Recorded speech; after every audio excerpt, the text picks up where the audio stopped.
It's Mazzy. Welcome back to the channel. 5 new albums, 2 indie albums from people within the vinyl community, and then 2 reissue albums that I've been itching for, longing for a long time, and they finally have issued those, and finally a comp, and it's really a wonderful comp, and from one of my favorite international labels of music from Africa.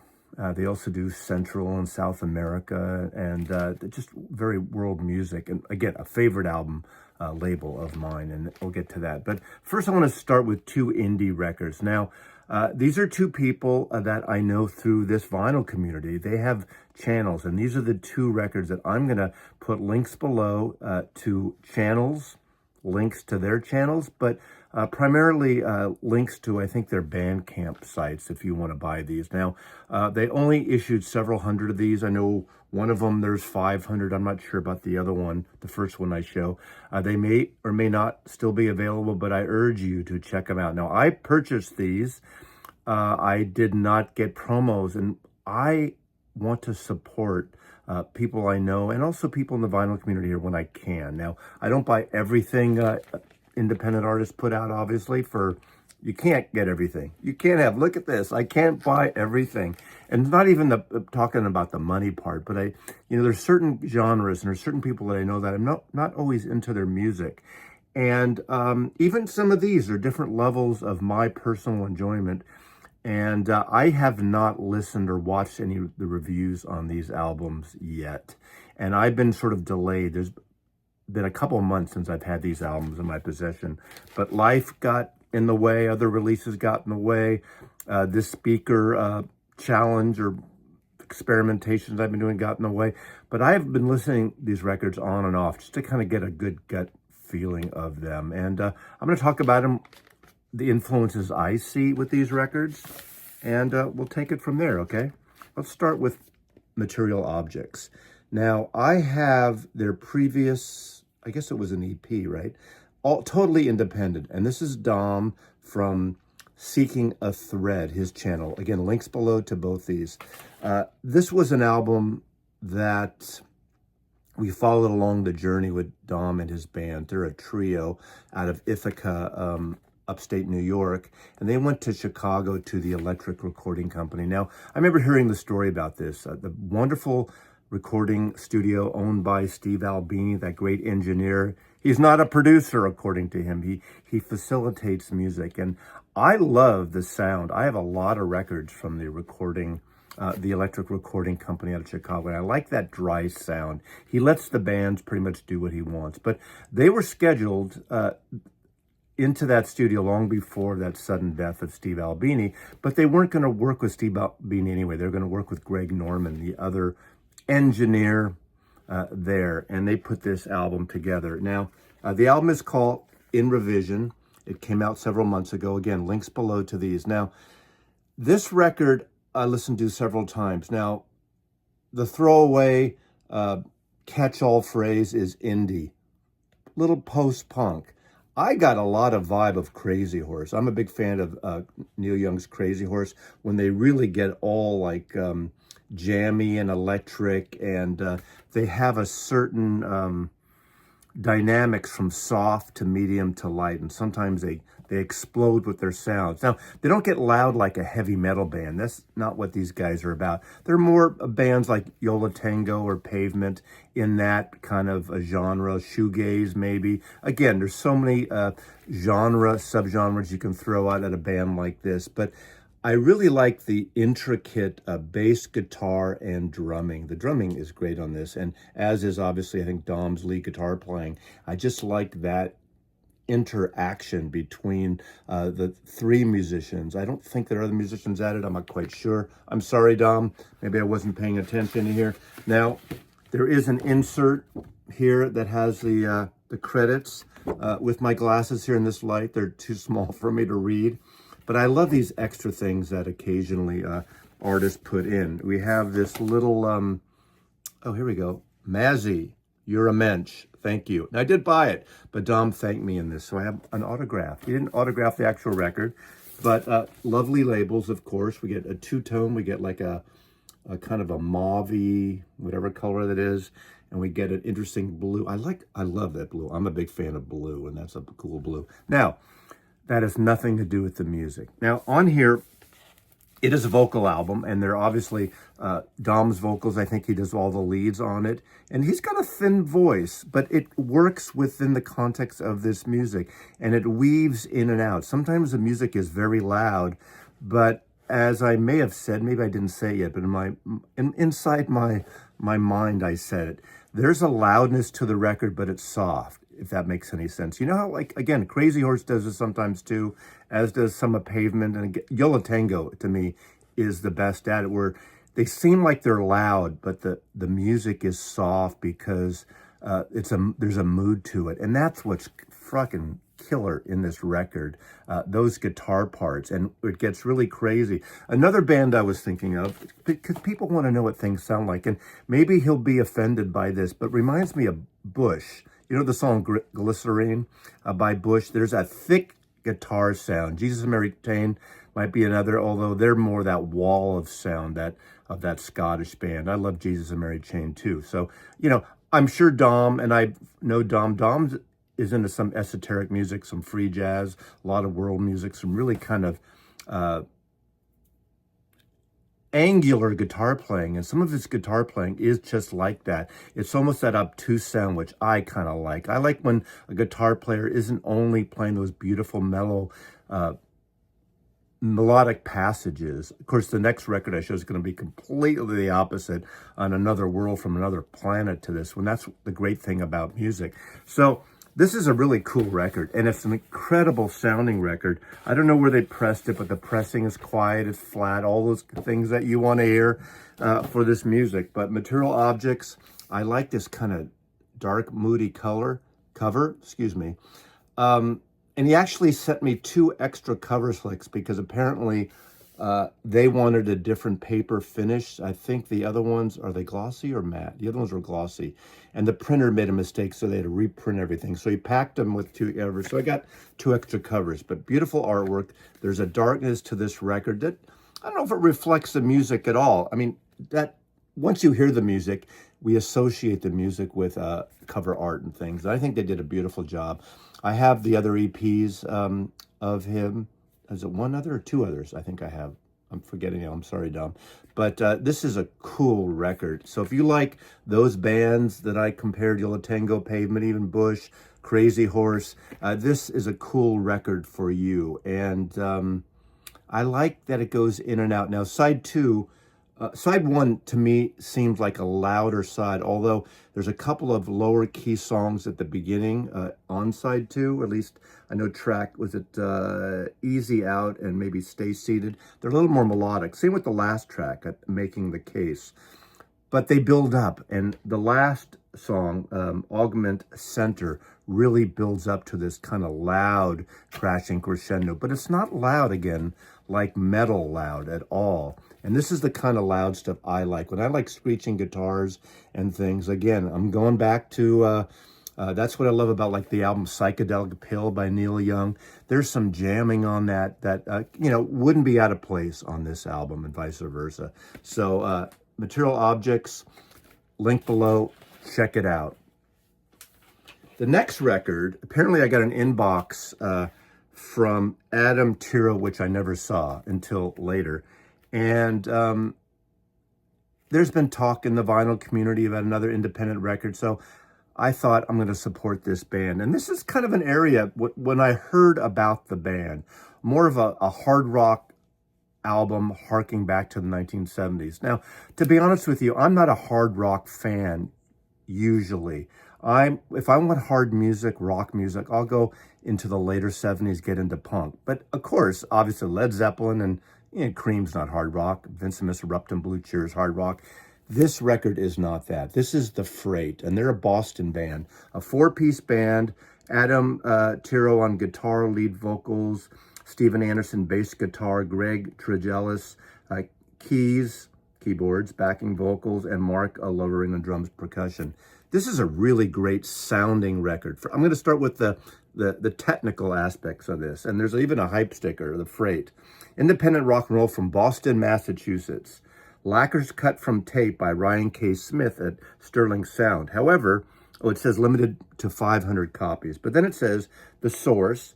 So it was recorded digitally. People want to know this, but this is actually a pretty amazing sounding record from digital. So it's digital to tape to console to lathe.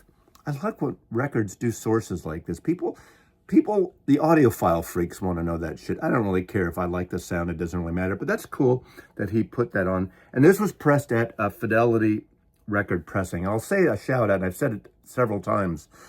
Fidelity Pressing right now, based on my experience of the records I got, are consistently the best pressing plant in America. Now, obviously, there's a lot of great records from other places. There's a lot of imperfection records. I haven't got anything bad. They're owned somewhat, I guess, across from Music Direct and Mobile Fidelity. They press all the Mobile Fidelity records. The ones I've gotten recently are excellent. They also press the Rhino Reserves. They're flat, they're quiet, they're rocking it. If I had a band, I'm not going to, don't worry. If I had a band today, I was making a record, and budget-wise, I don't know prices and all that, but I would have my records pressed at Fidelity Pressing, and this is a quiet record. Now, musically, the opening track, Opportunity, is the probably the more straight-ahead rockin' record, quote, hard rock, not really heavy hard rock. You know, you could compare it to Boston because they're from Boston, but they don't sound like Boston. What I was thinking of this band as I listened to it, the hard rock bands that I saw in the early 1970s, one of the best that I really liked was Paul Rodgers and Free. I love them live. And I like those Free records with All Right Now. And no offense to anyone in this band, they don't have the vocal range and intensity of a Paul Rodgers, who would later go on to start Bad Company. Bad Company is the band that made, you know, major selling and inroads in that kind of hard rock thing. They far eclipsed Free. I happen to like Free better. To me, the first two Bad Company records I enjoy, but I don't listen to them. I don't know if they were overplayed. They're great. Rock and roll, what you see is what you get records, but the Free records were the ones that I preferred out of that thing. But the thing that surprised me in the second track, Good Kind of Crazy, you hear more of that organ. I don't know if it's a Hammond organ, that keyboard thing, and I really like that. It's a very dynamic recording, and it's not a loud song. In fact, they took a left turn for me that I didn't expect. They seem like a rock and roll blue-eyed soul band at times. Now think of, again, I'm not going to pair the vocals or the songwriting, but Average White Band without the funk. They're not as funky as the Average White Band, but they have that blue-eyed soul. Little bit of Hall & Oates, but of course you can't compare with vocals of Hall & Oates. I mean, that's kick-ass. Even a little bit of the Young Rascals. To me, the Young Rascals are my favorite of the blue-eyed soul groups of the 1960s, slightly into the 70s. But Felix Cavallari's got a voice that not many people can duplicate.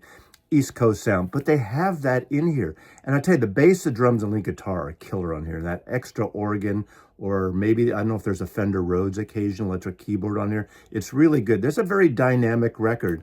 I was surprised the quality of the sound here. But there's a song called Home, which kind of brings it down a little bit. There's some power ballad stuff on here as well.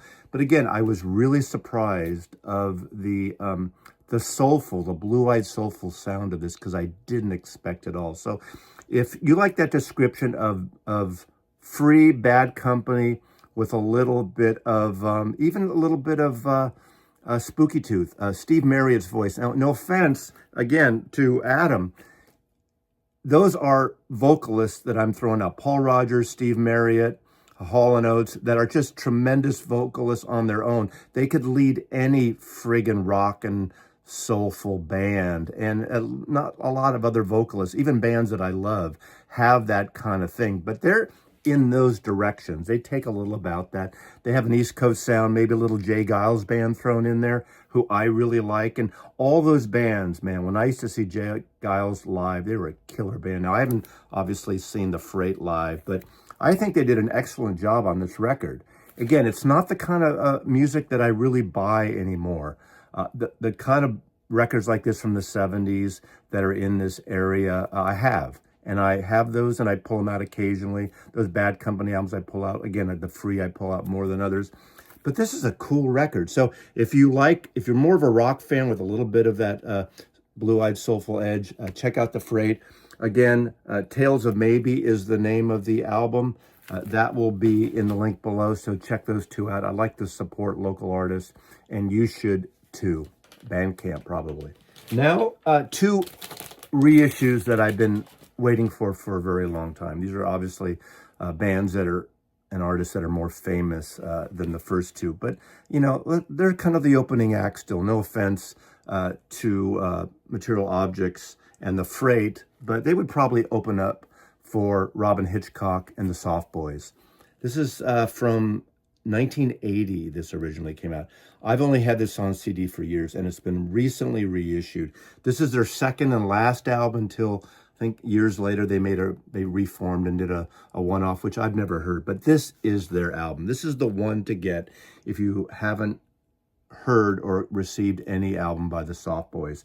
UK band out of Cambridge, England, college students.